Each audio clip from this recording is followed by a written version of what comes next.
That. Let's see here. Let me close that out. Don't know what that was. Hi, guys, and welcome to another live with Coach Gwendolyn. Today, hold on, guys. I got to get my phone open. I'm actually in Chicago, and so I told you guys that no matter what, I would be here for you guys. And thank you for joining. Whoever just gave me that thumbs up, thank you so much. Like I say, I'm in Chicago right now. It's my sister's birthday, so I'm actually just on here with a cell phone. My makeup is all messed up, but my heart is not. So there you go. And I'm going to try and pull this live together today. So we're talking about a subject, and I brought some notes on a second cell phone, guys. I am making this happen. And you know why? Because you matter. Oh my gosh, do you matter? So yes, today we're going to be talking about the clutter in our lives. And when I mention clutter, a lot of times we like to think about, a dirty house. But honey, clutter in your life goes way deeper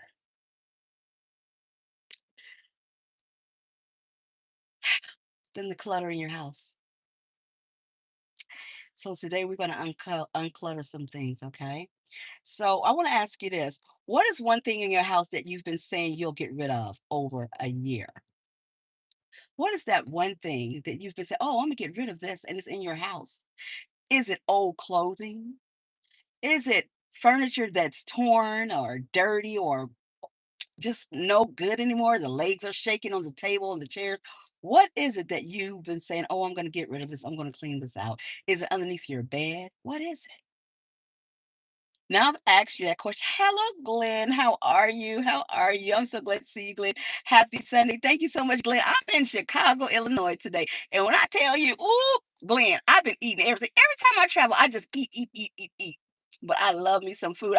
I had me some Chicago Chinese food, some Harold's chicken. I don't know if you guys are familiar with Chicago and the Harold's chicken, but I didn't have the chicken. I had the fish, but my family had the chicken. So yes, it was so great, and it's so good to see you, Glenn. And how are you doing, health wise and mentally? How are you doing today? I'm going to be waiting for that comment to pop up because I really want to know that. So yeah, I asked that question. Um, Now tonight isn't really about the house. Okay, honey, I had Chicago deep dish pizza too. I don't know if you know what that's like. Deep dish pizza. Oh my gosh. And I'm posting some videos of some of the food. So start looking out for some of those videos that I put out. You're doing wonderful. Thank you so much, Glenn. I'm so happy. And guys, thanks for hitting that like, and thank you guys for joining me. You guys make me so, so, so happy. You just don't know. Oh my gosh. So let's go.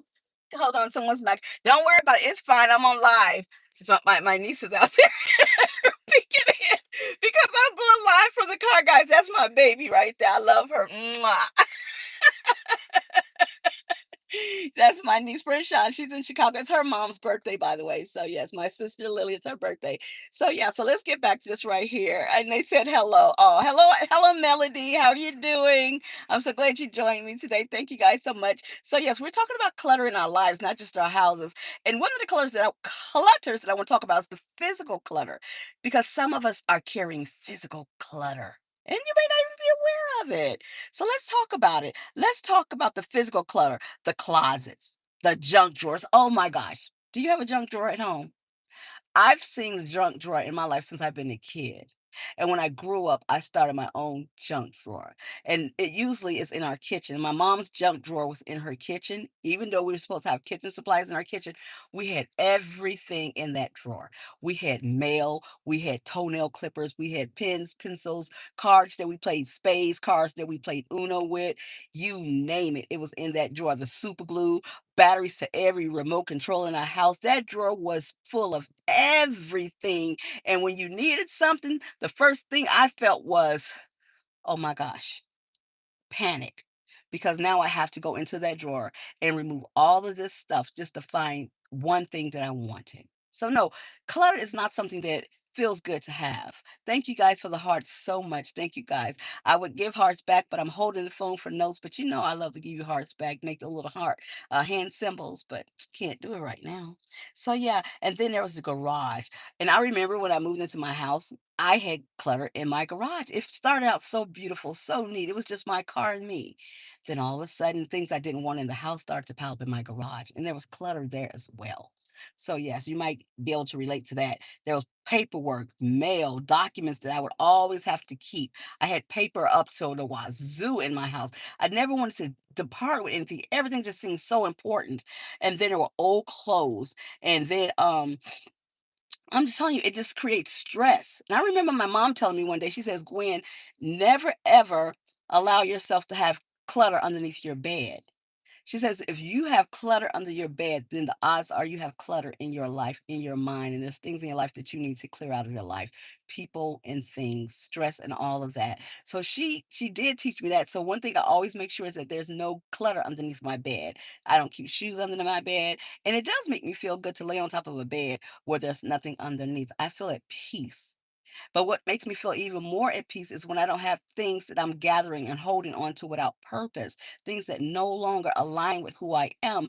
When things have passed, I now get rid of those things. I don't hold on to things that no longer serve me. People, or material things or stressful things.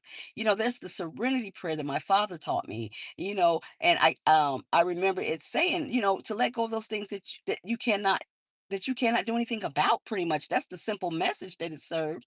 So if you remember or you're not familiar with the serenity prayer, go and listen to that serenity prayer. It'll help you release a lot of things in your life that are not good for you. Okay, so check that out. Then let me see here. Let me see who's also saying something. Okay. And guys, again, thank you guys for being here. I am so happy to see you guys here. So let me keep going. We're going to talk about the next thing, and that's mental clutter. Mental clutter. Because you know what? Mental clutter is things like worry. Do you ever worry about things? And if you do, the next time you're worrying about something, ask yourself, what can I do about it? What is worrying doing for me that's positive? And then ask yourself, well, what is worrying doing for me that's negative? And then start learning how to let go of that worry, honey. Worry is not good. It's not necessary when there's nothing you can do about it. And then there's anxiety. Are you holding on to the clutter of anxiety? Are you holding on to the clutter of overthinking? Do you overthink something so much that you end up doing nothing? I always like to tell y'all what I learned from my parents because my parents taught me a lot. They taught me a lot. My dad used to tell me, if you study long, baby, you study wrong. And he was right. Overthinking will paralyze you from doing the things that you need to do. And sometimes you overthink things and then it'll take you into another direction that's not the right way in which you need to be thinking. So, yes, that's something too. So now we're talking about that comparing yourself. And some people do a lot of comparison. They're always comparing themselves to people. And, I used to hear people say, you don't want to compare yourself to the Joneses. You're not the Joneses, you yourself. Comparison is a thief of peace. You can't go around comparing yourselves to other people. You're unique. You're amazing. And I love who you are. But what's even more important than me loving who you are is that you learn to love who you are. There's no one like you. So why would you try to compare yourself to something that doesn't even make sense? You're unique. You're amazing. You're beautiful. And no, you're not perfect. And neither am I. But I'm me. I'm Coach Gwendolyn. And there's no one like me. And there's no one like you. And you know I love you. So stop comparing yourselves. Stop sitting there all the time worrying about why that person's built like that, why that person has that amount of money, why that person can sing. That's not who you are. You possess your own set of dreams, your own set of gifts, and there's nothing to be compared. You're amazing. You're a masterpiece, actually. Hello, how are you doing? I'm going to try and say your name. You say how to contact you in private. Well, you can contact me at Minds Above Matters, and that's Minds above Matters Matters. You can contact me there. Drop me an email and let me know what it is that you need to talk to me about. and I'll surely get back with you. But thank you for asking that question because someone else may need to hear that information. Thank you so much. And by the way, guys, I don't know if you all have already gotten the book Get Beat to Get Better. I want to mention that as we go along. Please go ahead and get your book today. You can get it on Amazon, and that's Get Beat to Get Better. Don't forget. And if you're in need of transformational or life coaching, Coach Gwendolyn is the one for you. So yes, most definitely, there's some information that you can use. So let's talk about the third section, guys. And this is going to be a live that won't be too long today because, as I told you guys, I am in Chicago visiting with my family, but you all are my family too. So I allocated some time just for you because you matter. I love you guys. So let's see here. The third thing is we're going to be talking about the emotional clutter, which is guilt. Guilt is a form of clutter. Holding on to guilt for too long or holding on to too much, that's a clutter that you need to check and you need to relieve yourself from. Guilt is not something that you need to hold on to, and guilt can cause all kinds of health issues and it can stop you from living a life that you deserve. So check that out, okay? If you're holding on to guilt, resentment, unforgiveness, shame, or regret. Yes, this live today is a reminder for you to unclutter your life, guys. And let's talk about the other things. That relationship clutter. What? Relationship clutter. Yeah. Relationships can be a form of clutter too. Because when we talk about relationships, we're talking about those toxic friendships. And some of us have a lot of toxic friendships. And if you have toxic friendships, you know how that makes you feel. Do you have a do you have a toxic relationship or several toxic relationships that you're in right now? Ask yourself, what are they doing to you as a person? How do they make you feel on a day-to-day basis? Are they holding you back from your greatness? Everybody is not supposed to go with you where you're supposed to be going in your future and your dreams and your endeavors, and your purpose. You can't take everybody with you. And for the people that are not supposed to be with you because they're holding you back, you've got to take a look at that, okay? So understand that just because somebody's in your life now doesn't mean that they have to always be in your life. Make sure you understand who should be and who shouldn't be. And if people are causing you a lot of headache, you don't deserve that. You don't owe anybody anything, but you owe yourself and God everything. No, I'm not in Texas. I am actually in Chicago right now. I'm in Chicago, Illinois. So yes, sir, I'm in Chicago.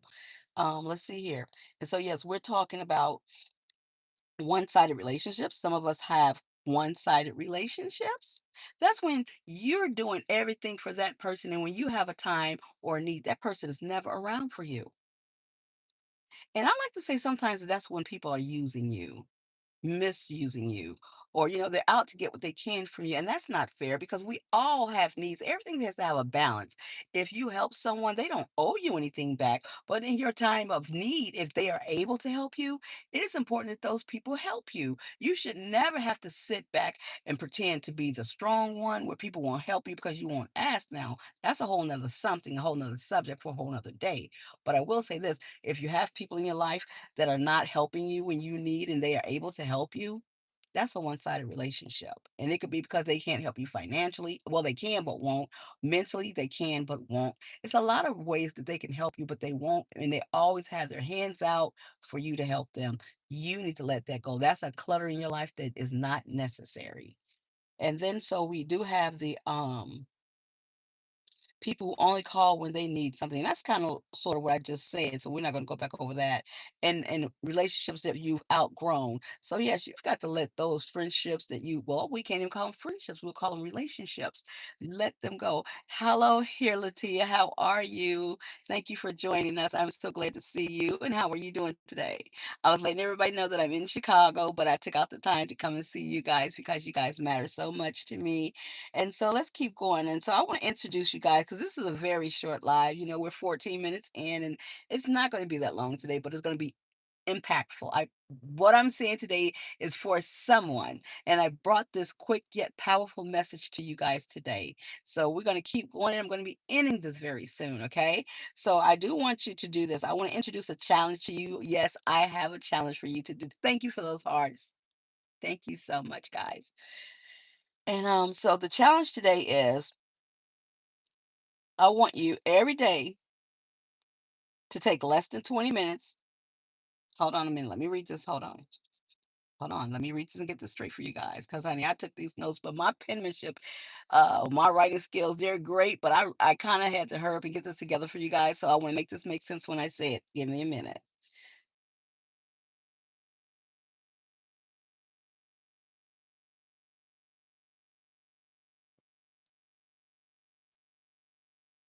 Well, guess what? I want you to take the time and I want you to write down these areas. I want you to write down the word physical. I want you to write down the word mental. I want you to write down the word emotional. I want you to write down the word relationship. And then I want you to take a look into your life. You know, I always talk about looking through the muddy waters. Look through those areas and write down, just take your time thinking. And I want you to see where you see clutter in your life, where you need to remove some of that clutter because that's going to help you have a better quality of life. And that's what we're trying to do here. Your quality of life matters. So, yeah, write down those areas: physical, mental, emotional, your relationships. And I want you to write down where you may have some clutter, who it is, or what it is. And then I want you to begin the work to remove those things out of your life, okay? Because guess what? Your future needs room to grow. Sometimes the blessing you've been praying for can't fit because your life is already overcrowded. Tonight, I challenge you to throw away 5 things before you go to bed. You know, go in that junk drawer and throw something away. Go under that bed and throw something away. Just 5 simple things. Put it in the trash. Nothing good or nothing valuable or nothing that you know you need, but the things that you no longer need in your life, the things that no longer align with who you are. Let's start to declutter our lives and get our lives back on track. Guys, this has been an amazing live. I'm so glad you joined me, and I hate to have to go, but I've got some good food in there because I've been eating all weekend, and there's some more food in there that I got to go eat, y'all. And it's some relative that I've got to go in there and love, and they want to love on me too. We're gonna have some good family times tonight. We're gonna play some cards, and some of my kin folks gonna get drunk, y'all. Cause that's what we do sometimes. We're just regular people in a world where we're trying to live the best lives we can. We're trying to heal from what has happened in our past, and we're trying to grow and live within our purpose. And that's why I do what I do, because I have no doubt in my mind or in my heart of who you are and who you are to become. So you keep joining me on these lives as we grow together, as we heal together, as we become something that we could never imagine in our lifetime that we can be, because there is no limit to who God's people can become. I love you guys. I'll see you guys next Sunday, 7:30, same place. And until then, you guys keep doing the work and become the best version of yourself possible. And remember, meet yourself where you are. Bye, guys.